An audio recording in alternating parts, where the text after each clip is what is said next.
Right guys, this is another video for Formidable Foes, and this time it's going to be on the last enemy which I haven't talked about before, and that's going to be versus Tokyo School. Now for this one, it's actually surprisingly easier than the others. Like you can see here, I already cleared the Extreme 2 version of this with 3 stars, which is like the first Extreme 2 I meant to clear out of the 4 Formidable Foes. So it's definitely, I guess, one of the easier ones in comparison. Now, you'll probably notice, even though I 3-star Extreme 2, I haven't been able to 3-star Extreme 1. Not because it's harder, it's more that the criteria for 3-star involves playing Mai and also Momo in your team. And even though I do have Mai, I don't actually have Momo anyway. I'm saving up my summons, so I'm not just like summon continuously on banners or anything like that. And out of all the summons I've done, I haven't been lucky enough to get Momo, and I'm not going to keep on trying to go for Momo, so that's kind of why I'm just stuck at 2-star for it. But the strategy I'm going to tell you guys obviously works out for Extreme 1 and Hard, even though I will be showing you the game clip for Extreme 2.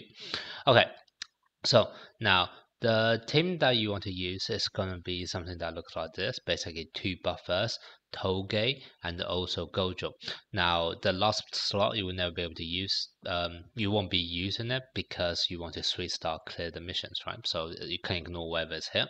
Now, depending on whether you're doing Extreme 2 or Extreme 1 or Hard mode, this card may or may not be a necessity. So if you're only doing Extreme 1 or Hard stages of this versus Tokyo, then you don't actually care about this recollection card. However, if you are actually battling on Extreme 2, then this I think is very, very important. I mean, it's still not like mandatory, because basically what this allows you to do is it allows you to use your ultimate attack on turn 3, which is great because you take one less turn of damages, etc. If you don't have it, you just need to be able to tank for one more turn. And because there is an enemy Maki who does AoE attack, it's going to be really, really hard for your whole team to survive. You can obviously train your characters higher so that you'll be able to do it and actually tank that one extra turn of damage. Obviously, I chose the easy route because I already have this recollection, and that's kind of why in the game clip you are going to see I will be using my ultimate attack on turn 3. If you don't have it, you'll be using your ultimate attack on turn 4, and like I said, you would have to be able to actually tank for one extra round of attacks, etc. Now, one good thing about this team is that all of the supporter character here are red unit, and red do have the color advantage here, which is why even though, for example, my Toge is only level 50, he was still able to survive for the entire duration of the battle. Okay. Now, in terms of the other recollections, you basically just want to buff up the damage on your Gojo as much as possible. I do have this recollection with Pride. That's the free SSR you can get in the game by beating the Formidable Foe against Jogo. It is one of the best uh, recollection for Gojo. However, it's not necessarily the best one for this particular stage. So if you haven't been able to clear this and actually get this free SSR, don't worry about it. The main unique selling point of this recollection is the fact that you can activate it twice. However, because you will be wrapping up the battle in 3 or 4 turns, the cooldown for this is still longer than 3 or 4 turns, so you don't actually need necessarily this exact recollection card. You can just kind of substitute it with any other recollection card which is able to give like a huge DPS buff. Okay, and then this one is not a necessity, but it is very helpful. It kind of does two purpose, like 2-in-1 purpose, which is why this is really good.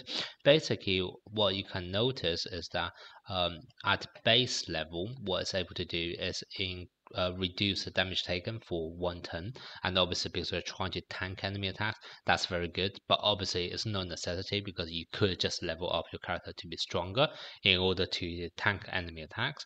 But then the other thing you give is also when you actually dupe it out, you are able to recover turn curse energy for all allies, and that's very much needed because basically what you need to do is you need to have Toge be able to use his skill 2 for 2 turns consecutively. His skill 2 is able to give ultimate skill gauge increase, which is kind of the what you need in order to allow your Gojo to release his ultimate attack on turn 3. So basically you need a combination of both this recollection card and also Toge's skill 2 for 2 turns in order for Gojo to be able to use ultimate attack or charge up his ultimate attack by turn 3.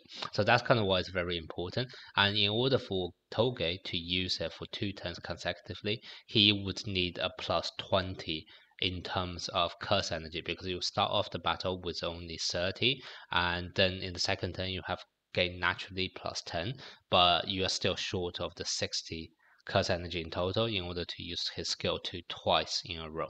So that's kind of why you need a plus 20 curse energy on Toge. And the way to get plus 20 is obviously get a 2 dupe on Toge, which naturally give plus 10, and then have another recollection card give also a plus 10. Now, because we also want to do the same on the 2 buffer for them to be able to buff for 3 turns consecutively, that's kind of why you almost want a plus 10 curse energy on all of your units. Now, obviously this reflection, especially if you dupe it, this is going to be great. It's going to give you 10 curse energy for all of your allies, and that's kind of what I'm using it. If you do not have this, then what you can do is you can substitute this out with something like this, which on this SR recollection only give curse 10 curse energy to Toge himself, but not for your allies. And then what you need to do is you need to well, probably wait a bit for your Yaga and also Nanami to get enough copies for them to be duped too as well, in which case they would also get plus 10 curse energy. So that's basically why this is not going to be a necessity, because you can substitute it in theory with other recollection card, but it is going to be allowing you to tackle the stage at much earlier, because you don't have to wait around to dupe your Nanami and also Yaga to plus 2 dupe. So that's kind of why with this I'm able to be able to beat this extreme 2 stages already on day 5. So that's kind of why this is very much helpful, but not a necessity for the strategy I'm going to show you. And then also in terms of the fact that you need a plus 1 dupe on this, that's not actually that hard. You don't actually need to get this card twice. You just need to get this card once, and then what you'll be doing is you'll be going to the exchange center, and then you should have already been able to collect enough of this. But basically you can actually exchange for a dupe here. Oh, sorry, it's not this exchange shop, it's this exchange shop. You should be able to already have enough material to exchange for this crystal of recollection, which is basically like a general dupe that can use to dupe any SSR recollection. So that's basically what you want to do. Just exchange it in order to dupe your card. And where do you get the material for this? The material for this, you can actually already get it in formidable foes, like in some of the stages. For example, in the easiest version of this, you get 5 here, and then also in, for example, against Kyoto School, you can also get 5 here. So that's together is already 10, which is enough to give you 1 dupe. So you only need to get any recollection card once, and then you can just start duping out afterwards. So this is basically going to be the strategy that you want to use against Tokyo School. Now for Extreme 2, basically I already mentioned the idea is that you want to be able to use Gojo's ultimate attack by turn 3. So what you're going to see in the game clip that I'm going to show you in a bit, all of your characters will be buffing themselves up for the first 2 turns. So Yaga and Nanami will just be using their buff. Toge will be using his skill to also buff the entire team's ultimate energy.